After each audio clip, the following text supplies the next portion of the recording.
अर्थात आमची अवघी दैवी शक्ती आमच्या चरणांमध्ये एकवटलेली आहे आणि ती या पादुकांमध्ये उतरते.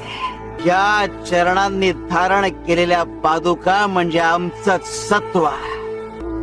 तुम्ही या पादुकांवर डोकं ठेवता तेव्हा तो नमस्कार थेट आमच्या हृदयापर्यंत पोहोचतो.